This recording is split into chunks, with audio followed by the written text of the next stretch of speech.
วันเพ็ญปีจอบบ่ขนิ่งหวันหู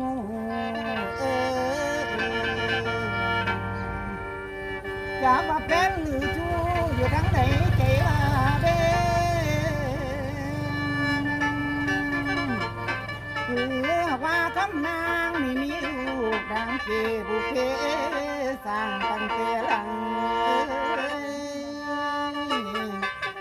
จังบ่มีชายซ้อนสอนอกนกหาคูขันยามอยู่ว่างๆคำนางจงส่งเบิ่งเงา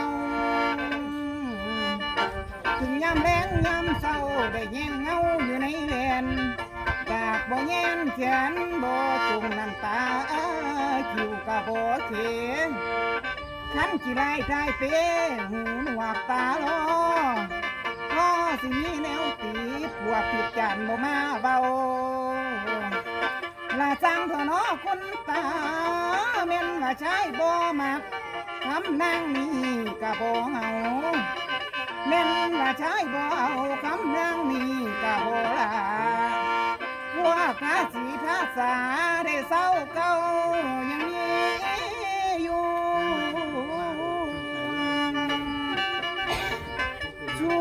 บ่มัวผัวบ่เบาหอดเจ้าเก่าอยู่สบายคำนางเอ้ย2-3 คืนเปลี่ยนใหญ่มาเกิดในสมอง2-3 เดือนไกลมาคือหาพี่อยู่ในท้องนอนตึกต้องหลายครั้งสาวสนมในวังบ่ทันได้หูข่าวคำนางจิตเอาเอื้อบักคือเผานั่นอยู่ใส่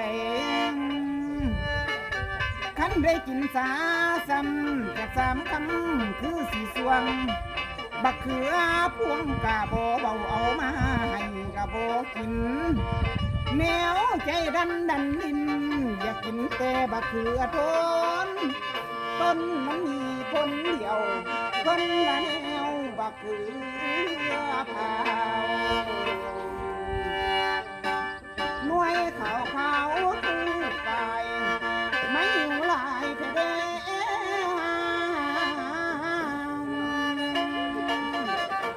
คำนางเย็บไม่ลาจนพ่อแม่ได้แก่งหัว